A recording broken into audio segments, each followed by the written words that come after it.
ಮೀಸಲಾತಿಯಲ್ಲಿ ಗೊಂದಲ, ಮಂಜೂರಾತಿಯಲ್ಲಿ ಅಸಮಾನತೆ. ಇದು ಕರ್ನಾಟಕದ ವಿವಿಧ ಹಿಂದುಳಿದ ವರ್ಗಗಳ ಮೀಸಲಾತಿಗೆ ಸಂಬಂಧಪಟ್ಟಂತೆ ಮತ್ತು ವಿವಿಧ ವರ್ಗಗಳಿಗೆ ಇತ್ತೀಚಿನ ಸಿದ್ದರಾಮಯ್ಯನವರ ಮುಂಗಡ ಪತ್ರದಲ್ಲಿ ನೀಡಲಾದ ಹಣಕಾಸು ವಿನಿಯೋಗದ ಕುರಿತಂತೆ ಭಾರೀ ಪ್ರಮಾಣದ ವಿವಾದ, ಗೊಂದಲ, ಕೋಲಾಹಲಗಳೆಲ್ಲ ನಡೀತಿರುವ ಹಾಗೆನೆ ಉಪಮುಖ್ಯಮಂತ್ರಿ ಡಿ.ಕೆ.ಶಿವಕುಮಾರ್ ಪ್ರಾಸಂಗಿಕವಾಗಿ ಸಿಡಿಸಿದ ಬಾಂಬೊಂದು. ಅಂದ್ರೆ, ನಾವು ಮುಸಲ್ಮಾನರಿಗೆ ಧರ್ಮಾಧಾರಿತ ಮೀಸಲಾತಿ ಕೊಡೋದಕ್ಕೆ ಸಂವಿಧಾನದಲ್ಲಿ ಅವಕಾಶವಿಲ್ಲದಿದ್ರೆ ಏನಂತೆ, ಸಾಧ್ಯವಾದ್ರೆ ನಾವು ಸಂವಿಧಾನವನ್ನೇ ಬದಲಾಯಿಸ್ತೇವೆ, ಅದೊಂದು ಒಳ್ಳೆ ದಿನಗಳು ಬರುತ್ತೆ, ಆಗ ಬದಲಾಯಿಸ್ಬಿಟ್ಟು ಅವ್ರಿಗೆ ಕೊಡ್ತೇವೆ, ಯಾವುದಕ್ಕೂ ಕೋರ್ಟ್ ತೀರ್ಮಾನಕ್ಕಾಗಿ ನಾವು ಕಾಯ್ತಿರ್ತೇವೆ, ನಾವು ಆಶಾವಾದಿಗಳಾಗಿದ್ದೇವೆ ಅನ್ನೋ ಮಾತು ಹೇಳಿದ್ರಿಂದ ನಿನ್ನೆ ರಾಜ್ಯಸಭೆಯಲ್ಲಿ ಅತ್ಯಂತ ತೀವ್ರಗತಿಯ ಗದ್ದಲ ನಡೀತು. ಆಳುವ ಮೈತ್ರಿಕೂಟದ NDA ಮೈತ್ರಿಕೂಟದ ಮಂತ್ರಿಗಳು JP ನಡ್ಡಾ ಮತ್ತು ಕಿರಣ್ ರಿಜಿಜು ವಿಶೇಷವಾಗಿ ಡಿ.ಕೆ.ಶಿವಕುಮಾರ್ ಅವರ ಹೆಸರೆತ್ತಿಬಿಟ್ಟು ವಾಗ್ದಾಳಿ ನಡೆಸಿದ್ರು. ಪ್ರತಿಪಕ್ಷದ ಸ್ಥಾನದಲ್ಲಿ ಕೂತಿದ್ದ ಕರ್ನಾಟಕದವರೇ ಆದ ಮಲ್ಲಿಕಾರ್ಜುನ್ ಖರ್ಗೆ ಅವರು ಆಳುವ ಪಕ್ಷದ ಬಾಣ ಬಿರುಸುಗಳನ್ನ ಎದುರಿಸಬೇಕಾಗಿ ಬಂತು. ಅವರಲ್ಲಿ ಖಚಿತ ಸಮರ್ಥನೆ ಕೂಡ ಇರಲಿಲ್ಲ. ಆದ್ರೆ ಅವರು ಕೂಡ ದನಿಯೇರಿಸಿಬಿಟ್ಟು ತಮ್ಮ ಪ್ರತ್ಯಾಸ್ತ್ರಗಳನ್ನ ಬಿಟ್ರು ಅಷ್ಟೇ.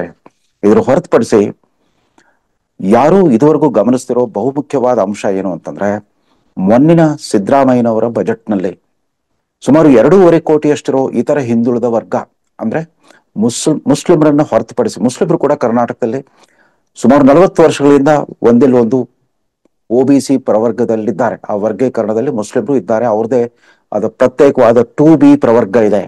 ಉಳಿದಂತೆ 1A, 1B, 2A, 3A, 3B ಇತ್ಯಾದಿ ಪ್ರವರ್ಗಗಳಿದೆ. ಇದರಲ್ಲಿ 2A ಪ್ರವರ್ಗ, ಅದರಲ್ಲಿ ಸುಮಾರು 105 ಜಾತಿಗಳಿದೆ. ಕುರುಬರು ಈಡಿಗರಾದಿಯಾಗಿ 105 ಜಾತಿಗಳಿಗೆ ಸುಮಾರು 15% ಮೀಸಲಾತಿಯನ್ನು ಕೊಟ್ಟಿದ್ದಾರೆ. ಒಟ್ಟಾರೆ ಕರ್ನಾಟಕದಲ್ಲಿ ಇತರ ಹಿಂದುಳಿದ ವರ್ಗಗಳು ಅಂದ್ರೆ 3A, 3B ಯಲ್ಲಿರೋ ಒಕ್ಕಲಿಗರು ಮತ್ತು ಲಿಂಗಾಯತರನ್ನು ಹೊರತುಪಡಿಸಿ ಉಳಿದ ಇತರ ಎಲ್ಲ ಹಿಂದೂ ಸಮಾಜದ ಹಿಂದುಳಿದ ವರ್ಗಗಳ ಜನಸಂಖ್ಯೆ ಸುಮಾರು 2.5 ಕೋಟಿಯಷ್ಟಿದೆ.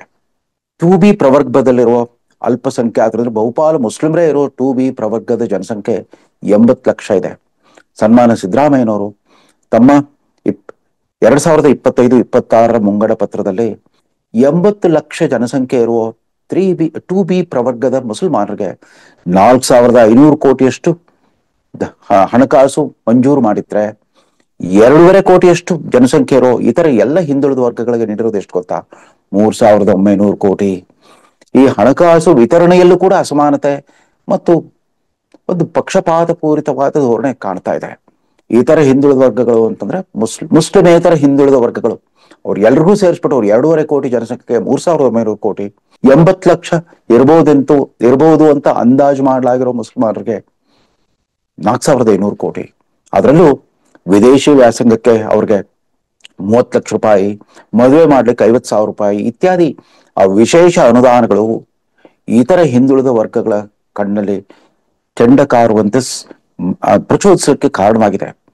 ಇದು ಈ ರೀತಿಯ ಬುದ್ಧಿಪೂರ್ವಕವಾದ ಒಂದು ಪ್ರಚೋದನೆ. ಇದು ತುಷ್ಟೀಕರಣ ಅನ್ನೋ ಶಬ್ದ ಅದು ತೀರಾ ಸೌಕಲಾಗೋಗ್ಬಿಡುತ್ತೆ. ಬರ್ತಾ ಬರ್ತಾ ಬರ್ತಾ ಅದು ಸೌಕಲಾಗಿರೋದ್ರಿಂದ ಮತ್ತೊಂದು ಯಾವ್ದಾದ್ರು ಶಬ್ದವನ್ನ ಹುಡುಕ್ಲೇಬೇಕಾಗಿದೆ. ಇದು ಶುದ್ಧ ವೋಟ್ ಬ್ಯಾಂಕ್ ರಾಜಕೀಯದ ಒಂದು ಒಳ ಉದ್ದೇಶದಿಂದಾಗಿ ಇಡೀ ದೇಶಕ್ಕೆ ಮಾದರಿಯಾಗಿದ್ದ ಕರ್ನಾಟಕದ ಹಿಂದುಳಿದ ವರ್ಗಗಳ ಮೀಸಲಾತಿ ಸೂತ್ರವೇ ನಗಪಾಟ್ಲಿಗೆ ಈಡಾಗಿದೆ, ವಿರೂಪಗೊಳ್ತಾ ಇದೆ. 1977ರ ಹಾವನೂರು ವರದಿಯಲ್ಲೂ ಕೂಡ ಮುಸ್ಲಿಮರಿಗೆ ಇಡಿಯಾಗಿ ಮೀಸಲಾತಿ ಕೊಡೋ ಹಾಗಿಲ್ಲ, ಅವರಲ್ಲೂ ಕೂಡ 85% ಹಿಂದುಳಿದ ಜಾತಿ, ಜನಾಂಗ, ಪಂಗಡ, ಉಪಪಂಗಡಗಳಿದೆ, ಅವ್ರಿಗೆ ಮಾತ್ರ ಮೀಸಲಾತಿ ಕೊಡಬೇಕು. ಉಳಿದಂತೆ ಸುಮಾರು 15% ಇರುವಷ್ಟು ಸವರ್ಣೀಯ ಮುಸಲ್ಮಾನರಿಗೆ ಕೊಡಕೂಡದು ಅಂತ ಹೇಳಿದ್ರು. ಆ ಕಾಲದಲ್ಲಿ ಅವರೆಲ್ಲ ಒಂದು ದೊಡ್ಡ ಪಟ್ಟಿಯನ್ನೇ ಕೊಟ್ಟಿದ್ರು. ಪಿಂಜಾರ, ನದಾಫ್, ಹಲಾಲ್ ಕೋರ್, ಕರಡಿ ಕಲಂದರ್ ಇತ್ಯಾದಿ ಅನೇಕರು ಅಲೆಮಾರಿ ಜನಾಂಗಗಳು, ಕುಲಕಸಬುದಾರರು ಇವರೆಲ್ಲ ಮುಸಲ್ಮಾನರಲ್ಲಿದ್ದಾರೆ, ಅವ್ರಿಗೆ ಮಾತ್ರ ಕೊಡಬೇಕು ಅಂತ ಹೇಳಿದ್ರು. ಬರ್ತಾ ಬರ್ತಾ ವಿವಿಧ ರಾಜಕೀಯ ಪಕ್ಷಗಳ ಸರ್ಕಾರಗಳು ಬೇರೆ ಬೇರೆ ಕಾಲಘಟ್ಟಗಳಲ್ಲಿ ಆ ಮುಸ್ಲಿಂ ಮೀಸಲಾತಿಯನ್ನು ಅಧಿಕೃತಗೊಳಿಸ್ಬಿಟ್ರು. ಅಲ್ಲಿ ಯಾವುದೇ ತರದ ಅಸಮಾನತೆನೇ ಇಲ್ವೇನೋ ಮುಸ್ಲಿಂ ಸಮುದಾಯದಲ್ಲಿ ಅಂತಂದ್ಬಿಟ್ಟು. ಇದು ಮೊದಲನೇ ಗೊಂದಲ. ಆದ್ರೆ ಮತ್ತೊಂದು, ಈ ಧನ ವಿನಿಯೋಗದಲ್ಲಿ ಕೂಡ ಯಾಕೆ ಸಿದ್ದರಾಮಯ್ಯನವರು ಇತರ ಹಿಂದುಳಿದ ವರ್ಗಗಳಿಗೆ, ತಮ್ಮ ಕುರುಬ ಜನಾಂಗವೂ ಸೇರಿದಂತೆ ಇತರ ಹಿಂದುಳಿದ ವರ್ಗಗಳಿಗೆ 3,900 ಕೋಟಿ ಕೊಟ್ರೆ 80 ಲಕ್ಷ ಜನಸಂಖ್ಯೆ ಇರೋ ಮುಸಲ್ಮಾನರಿಗೆ 4,500 ಕೊಟ್ಟರು. ಯಾಕೆಂತಂದ್ರೆ 100ಕ್ಕೆ 100ರಷ್ಟು ಕಾಂಗ್ರೆಸ್ ಪಕ್ಷದ ಬುಟ್ಟಿಗೆ ಬಂದು ಬೀಳುವ ಮತಗಳು ಅಂತ ಖಾತ್ರಿ ಆಗಿ ಹೋಗ್ಬಿಟ್ಟಿದೆ. ಅವುಗಳನ್ನ ಮತ್ತಷ್ಟು ಖಾತ್ರಿಗೊಳಿಸೋದಕ್ಕೆ ಅವ್ರನ್ನ ಸಂತೃಪ್ತೀಕರಣ ಮಾಡ್ಲಿಕ್ಕೆ ಹೊರಟಿದ್ದಾರೆ. ಈ ಅತಿಯಾದ ಸಂತುಷ್ಟೀಕರಣದಿಂದ ಸ್ವತಃ ಮುಸ್ಲಿಮ್ರೇ ಮುಜುಗರಕ್ಕೊಳಗಾಗಿದ್ದಾರೆ ಅಂತ ಕಾಣುತ್ತೆ. ಅಂದಹಾಗೆ ಈ ಸಲದ ಬಜೆಟ್ನ ವಿಶೇಷತೆ ಏನು ಅಂತಂದ್ರೆ, ಇದುವರೆಗೂ ಸಂವಿಧಾನದ ಅನುಬಂಧ 15(4) ಮತ್ತು 16(4) ಉದ್ದೇಶಗಳೇನಿತ್ತೋ ಅವುಗಳಿಂದ ಬಹಳ ದೂರ ಹೋಗ್ತಾ ಇದೆ ಕರ್ನಾಟಕ ಸರ್ಕಾರ, ಅದರಲ್ಲೂ ಕಾಂಗ್ರೆಸ್ ಸರ್ಕಾರ.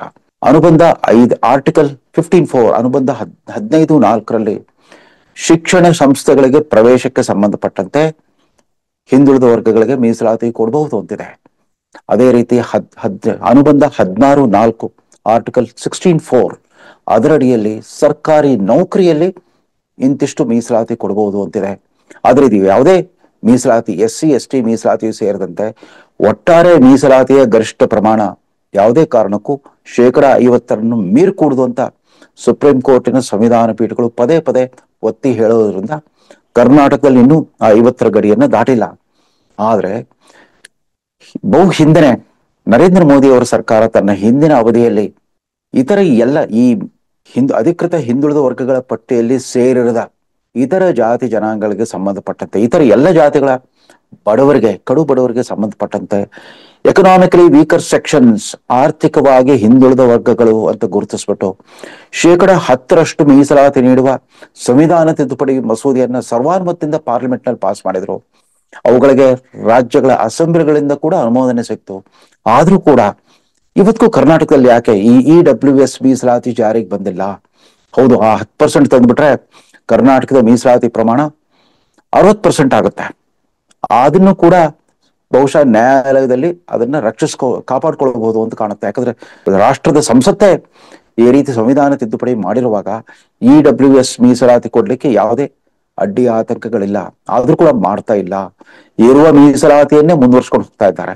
ಅಕಸ್ಮಾತ್ ಆಗಿ ಮುಸ್ಲಿಮರಿಗೆ ಆ 4% ಧರ್ಮಾಧಾರಿತ ಮೀಸಲಾತಿ ಅಂತ ಏನಾದ್ರು ಅದನ್ನ ಸಂವಿಧಾನಕ್ಕೆ ವಿರೋಧವಾದದ್ದು ಅಂತ ಕೋರ್ಟ್ಗಳು ತೀರ್ಮಾನ ಮಾಡಿದಾಗಲೂ ಕೂಡ ಅವ್ರಿಗೆ EWS ನಲ್ಲಿ ಮೀಸಲಾತಿ ಪಡೆಯುವ ಎಲ್ಲ ಅವಕಾಶ ಇದೆ. ಕರ್ನಾಟಕದಲ್ಲಿ ಹಿಂದುಳಿದ ವರ್ಗಕ್ಕೆ ಸೇರಿದವರು ಅಂತಂದ್ರೆ ಬ್ರಾಹ್ಮಣರು, ವೈಶ್ಯರು, ಬಹುಶಃ ಕ್ರಿಶ್ಚಿಯನ್ರು ಅಂತ ಕಾಣುತ್ತೆ, ಜೈನರು ಅಂತ ಕಾಣುತ್ತೆ ಅಷ್ಟೇ. ಉಳಿದ ಎಲ್ಲ ಜಾತಿ ಜನಾಂಗಗಳು ಕೂಡ ಒಂದಿಲ್ಲೊಂದು ವರ್ಗೀಕರಣ ಪಟ್ಟಿಯಲ್ಲಿ ಸೇರ್ಕೊಂಡ್ಬಿಟ್ಟಿದ್ದಾರೆ. ಲಿಂಗಾಯತರು ಮತ್ತು ಒಕ್ಕಲಿಗರ ಸಮಸ್ಯೆ ಕೂಡ ಅಷ್ಟೇ. ಅಲ್ಲೂ ಕೆಲವು ವಿಶಿಷ್ಟ ಒಳಪಂಗಡ ಉಪಜಾತಿಗಳನ್ನು ಮಾತ್ರ ಸೇರಿಸಬೇಕು ಅಂತಿದ್ರು ಕೂಡ ಅವೆರಡೂ ಪ್ರಭಾವಿ ಜನಾಂಗಗಳು ತಮ್ಮ ವರ್ಚಸ್ಸನ್ನು ಬಳಸ್ಕೊಂಡ್ಬಿಟ್ಟು ಇಡಿಯಾಗಿ ತಮಗೆ ಲಭಿಸಿರುವ ಮೀಸಲಾತಿಯನ್ನು ಬಳಸ್ಕೊಳ್ತಾ ಬಂದಿದ್ದಾರೆ. 3A ನಲ್ಲಿ ಒಕ್ಕಲಿಗರು, 3B ಯಲ್ಲಿ ಲಿಂಗಾಯತರು ಪ್ರಧಾನವಾಗಿರೋ ವರ್ಗೀಕರಣದಿಂದಾಗಿ ಕರ್ನಾಟಕದ ಮೀಸಲಾತಿ ಸೂತ್ರ ಒಂಥರ ಮೂಲ ಆಶಯಕ್ಕೆ ಅಪಚಾರ ಮಾಡಿರೋ ತರ ಇದೆ. ಇರಲಿ, ಆದ್ರೆ ಇದ್ರ ಪರಿಣಾಮ ಏನು? ಕರ್ನಾಟಕದಲ್ಲಿ ಪ್ರತಿಪಕ್ಷದ ಸ್ಥಾನದಲ್ಲಿ ಕೂತಿರೋ ಬಿಜೆಪಿ ಕೂಡ ತಮ್ಮ ರಾಷ್ಟ್ರೀಯ ನಾಯಕತ್ವಕ್ಕೆ ಇಲ್ಲಿನ ಈ ಮೀಸಲಾತಿ ತತ್ವದ ಬಗ್ಗೆ ಸರಿಯಾಗಿ ಮನವರಿಕೆ ಮಾಡಿಕೊಟ್ಟಿಲ್ಲ ಅಂತ ಕಾಣುತ್ತೆ. ಇದರಿಂದಾಗಲೇ ಪಾರ್ಲಿಮೆಂಟ್ ನಲ್ಲಿ ಪ್ರತಿ ಸಾರಿ ಧರ್ಮಾಧಾರಿತ ಮೀಸಲಾತಿಗೆ ಅವಕಾಶವಿಲ್ಲ ಅನ್ನೋ ವಾದವನ್ನ ನಾವು ಕೇಳಿಸ್ಕೊಳ್ತಾ ಇರ್ತೇವೆ. ಇಲ್ಲಿ ಧರ್ಮಾಧಾರಿತ ಮೀಸಲಾತಿಯನ್ನು ಕೊಟ್ಟಿಲ್ಲ. ಸಂವಿಧಾನದಲ್ಲೂ ಕೂಡ socially, economically and educationally backward classes ಅಂತ ಸಾಮಾಜಿಕವಾಗಿ, ಶೈಕ್ಷಣಿಕವಾಗಿ ಮತ್ತು ಆರ್ಥಿಕವಾಗಿ ಹಿಂದುಳಿದ ಇತರ ಹಿಂದುಳಿದ ವರ್ಗಗಳು, ದಿ ಅದರ್ ಬ್ಯಾಕ್ವರ್ಡ್ ಕ್ಲಾಸಸ್ ಅನ್ನೋ ಒಂದು ವ್ಯಾಖ್ಯಾನ ಇದೆ. ಹೀಗಾಗಿ ಹಿಂದೂ ಸಮಾಜದ ಅನೇಕ ಜಾತಿ ಜನಾಂಗಗಳಿರಲಿ ಅಥವಾ ಮುಸ್ಲಿಂ ಜನಾಂಗದ ಅನೇಕ ಹಿಂದುಳಿದ ಜಾತಿ ಜನಾಂಗಗಳಿರಲಿ, ಅವರೆಲ್ರಿಗೂ ಕೂಡ ಧರ್ಮ ಅಥವಾ ಜಾತಿಯ ಆಧರಿಸಿ ಕೊಟ್ಟಿಲ್ಲ. ಆದ್ರೆ ಹಾಗೆ ಕೊಡುವಾಗ್ಲೂ ಕೂಡ ಒಂದಿಲ್ಲೊಂದು ಹಿಂದುಳಿದ ವರ್ಗಗಳ ಆಯೋಗ ಅವರ ಸ್ಥಿತಿಗತಿಗಳ ಸಮೀಕ್ಷೆ ನಡೆಸಿಬಿಟ್ಟು ಶಿಫಾರಸು ಮಾಡಿರ್ತಾರೆ. ಆ ಶಿಫಾರಸಿನ ಪ್ರಕಾರ ಕೊಟ್ಟಿರ್ತಾರೆ. ಆದ್ರೆ ಇವತ್ತು ಬರ್ತಾ ರಾಜಕೀಯ ಒತ್ತಡಗಳಿಂದಾಗಿ ಚುನಾವಣೆ ಬಂದಾಗಲೆಲ್ಲ ಈ ವಿವಿಧ ವರ್ಗಗಳು, ಮುಂದುವರೆದ ವರ್ಗಗಳು ಕೂಡ ಮೀಸಲಾತಿಗೆ ಆಗ್ರಹಿಸಿ ಬೀದಿ ಹೋರಾಟ ಮಾಡೋದನ್ನು ನಾವು ಗಮನಿಸ್ತಾ ಇದ್ದೇವೆ. ಆಯಾ ಜನಾಂಗಗಳ ಮಠಗಳು, ಮಠಾಧಿಪತಿಗಳು ಕೂಡ ಇಂತಹ ಹೋರಾಟಗಳ ಮುಂಚೂಣಿ ನಾಯಕತ್ವವನ್ನು ವಹಿಸಿಕೊಂಡಿರೋದನ್ನು ನಾವು ನೋಡ್ತಾ ಇದ್ದೇವೆ. ಹೀಗಾಗಿ ಅಯೋಮಯವಾಗಿದೆ ಕರ್ನಾಟಕದ ಸಾಮಾಜಿಕ ನ್ಯಾಯದ ಪರಿಸ್ಥಿತಿ. ರಾಷ್ಟ್ರ ಮಟ್ಟದಲ್ಲೇ ಪ್ರಪ್ರಥಮ ಬಾರಿಗೆ ಪ್ರಧಾನಮಂತ್ರಿ ನರೇಂದ್ರ ಮೋದಿ ಅವರೇ ಮುಸ್ಲಿಂ ಸಮುದಾಯದ ಅಸಮಾನತೆ ಬಗ್ಗೆ ಮಾತಾಡಿದ್ರು. 2023ರ ರಾಷ್ಟ್ರೀಯ ಕಾರ್ಯಕಾರಿಣಿ ಹೈದರಾಬಾದ್ನಲ್ಲಿ ನಡೆದಾಗ ಭಾರತೀಯ ಮುಸಲ್ಮಾನರ ಪೈಕಿ 85% ಜನ ಪಸ್ಮಂದ ಮುಸ್ಲಿಮರು, ಇವ್ರನ್ನ ಬಿಟ್ಟು ನಾವು ಬಲಿಷ್ಠ ಭಾರತ ಕಟ್ಲಿಕ್ಕಾಗಲ್ಲ, ಅವ್ರಿಗೆ ಅವರ ಅವರ ಕಡೆಗೆ ನೀವು ಸ್ನೇಹ ಯಾತ್ರೆಯನ್ನು ಕೈಗೊಳ್ಳಿ ಅಂತ ತಮ್ಮ ಪಕ್ಷದವ್ರಿಗೆ ಅವರೊಂದು ಕರೆ ಕೊಟ್ಟಿದ್ರು. ಮುಸ್ಲಿಮರಿಗೆ ಸ್ನೇಹ ಹಸ್ತವನ್ನ ಚಾಚಿದ್ರು. ಅದ್ರದ್ದು ಯಾಕೋ ಮುಸ್ಲಿಂ ಸಮುದಾಯದ ರಾಷ್ಟ್ರ ಮಟ್ಟದ ಮತ್ತು ರಾಜ್ಯ ಮಟ್ಟದ ನಾಯಕರು ಯಾರು ತಮ್ಮಲ್ಲೂ ಜಾತೀಯತೆ ಇದೆ, ತಮ್ಮಲ್ಲೂ ಅಸಮಾನತೆ ಇದೆ ಅಂತ ಒಪ್ಕೊಳ್ಳಿಕ್ಕೆ ತಯಾರಿಲ್ವೇ ಇಲ್ಲ. ಈ ಪಸ್ಮಂದ ಮುಸ್ಲಿಮರಿಗೆ ಪರವಾಗಿ ಅನ್ಸಾರಿ ಅನ್ನೋ ಮಾಜಿ ರಾಜ್ಯಸಭಾ ಸದಸ್ಯರು ಹಿಂದಿ ಚಿತ್ರರಂಗದ ದಂತಕತೆ ದಿಲೀಪ್ ಕುಮಾರ್ ಅವರ ನೇತೃತ್ವದಲ್ಲಿ ಆಲ್ ಇಂಡಿಯಾ ಪಸ್ಮಂದ ಮುಸ್ಲಿಮ್ಸ್ ಆರ್ಗನೈಸೇಷನ್ ಅಂತ ಒಂದು ಸಂಘಟನೆಯನ್ನ ಕಟ್ಕೊಂಡು ಹೋರಾಡ್ತಾ ಬಂದಿದ್ರು. ಆದ್ರೂ ಕೂಡ ಅದು ಫಲ ಕೊಟ್ಟಿಲ್ಲ. ಭಾರತೀಯ ಮುಸಲ್ಮಾನರು ಕೂಡ ತಮ್ಮಲ್ಲಿರೋ ಅಸಮಾನತೆ, ಶ್ರೇಣೀಕೃತ ವ್ಯವಸ್ಥೆಯನ್ನು ಒಪ್ಕೊಳ್ದೆ ಹೋದ್ರೆ ಅವ್ರಿಗೆ ನೀಡ್ತಾ ಇರೋ ಮೀಸಲಾತಿ ಕೂಡ ಊರ್ಜಿತವಾಗ್ಲಿಕ್ಕೆ ಸಾಧ್ಯ ಇಲ್ಲ. ಹಿಂದೂ ಧರ್ಮದಲ್ಲಿರೋ ಆ ಅಸಮಾನತೆ ಮತ್ತು ಜಾತೀಯತೆ ಏನಿದೆ ಅದಕ್ಕೆ ಸರಿಸಮಾನವಾದ ಪರಿಸ್ಥಿತಿ ಅಲ್ಲೂ ಇರುವಾಗ ಅದನ್ನ ಒಪ್ಕೊಂಡು ಅವ್ರ ಪರಿವಾಗಿ ದನಿ ಎತ್ತಲಿಕ್ಕೆ ಶುರು ಮಾಡದೇ ಇದ್ರೆ ಇದೇ ತರದ ಸಂಘರ್ಷ ನಡೀತಾ ಹೋಗುತ್ತೆ. ಇದೇ ತರದ ಮನಸ್ತಾಪ, ವೈರತ್ವ ಮುಂದುವರಿತಾನೆ ಹೋಗುತ್ತೆ. ಅದಿರ್ಲಿ, ಸಿದ್ದರಾಮಯ್ಯನವರು ತಮ್ಮ ಆರ್ಥಿಕ ವಿವೇಚನೆಯನ್ನು ಬಳಸ್ಬಿಟ್ಟು ತಮ್ಮ ದಾಖಲೆ 16ನೇ ಬಜೆಟ್ನಲ್ಲಿ ಅದುವೆಗೆ 80 ಲಕ್ಷ ಇರೋ ಪ್ರವರ್ಗ 2Bಗೆ 4,500 ಕೋಟಿ ಕೊಟ್ರಿ. ಉಳಿದಂತೆ 2.5 ಕೋಟಿ ಜನಸಂಖ್ಯೆ ಇರೋ ಇತರ ಹಿಂದುಳಿದ ವರ್ಗಗಳಿಗೆ 3,900 ಕೋಟಿ ಕೊಟ್ರಿ. ಈ ಪ್ರಶ್ನೆಗೆ ಉತ್ತರ ಹೇಳಲೇಬೇಕಾಗಿದೆ. ವಿರೋಧ ಪಕ್ಷವಾದ ಬಿಜೆಪಿಯವರು ಸದನ ಮುಗಿದು ಹೋಗ್ಬಿಟ್ಟಿದೆ. ನೀವೆಲ್ಲ 18 ಜನ ಸಸ್ಪೆಂಡ್ ಆಗಿದ್ದೀರಿ. ಹೊರಗಡೆ ಮಾತಾಡ್ಲಿಕ್ಕೆ ಯಾವ ನಿರ್ಬಂಧವೂ ಇಲ್ಲ. ಈಗಲಾದ್ರೂ ಈ ಪ್ರಶ್ನೆಯನ್ನು ಎತ್ತಲೇಬೇಕಾಗಿದೆ. ಮುಸ್ಲಿಂ ಸಮುದಾಯವನ್ನ ಮನುಷ್ಯರಾಗಿ ನೋಡೋದನ್ನ ನಾವು ರೂಢಿಸ್ಕೊಳ್ದೆ ಹೋದ್ರೆ ಅವರು ಇದೇ ರೀತಿ ಬಲಿಪಶುಗಳಾಗ್ತಾ ಹೋಗ್ತಾರೆ. ಅಧಿಕಾರ ರಾಜಕಾರಣದ ಸಂಘರ್ಷದಲ್ಲಿ ಭಾರತೀಯ ಮುಸ್ಲಿಮಾನರು ಎಂದೂ ಕೂಡ ಸಮಾನ ಪ್ರಜೆಗಳಾಗಿ ಬದುಕೋದಾಗೋದಿಲ್ಲ. ಅವರಿಗೆ ವೋಟ್ ಬ್ಯಾಂಕ್ಗಳಾಗಿ ಒಂದಿಲ್ಲೊಂದು ಪಕ್ಷದ ಮರ್ಜಿ ಕಾಯೋ ಸ್ಥಿತಿಯಲ್ಲಿ ಇರ್ತಾರೆ. ಒಂದಿಲ್ಲೊಂದು ಪಕ್ಷದ ಕೃಪಾ ಕಟಾಕ್ಷದಲ್ಲೇ ಬದುಕಬೇಕಾಗಿ ಬರುತ್ತೆ ಅಂತ ಎಚ್ಚರಿಸ್ತಾ ಈ ಸಂಚಿಕೆಯನ್ನು ಮುಗಿಸ್ತಾ ಇದ್ದಾನೆ. ನಮಸ್ಕಾರ.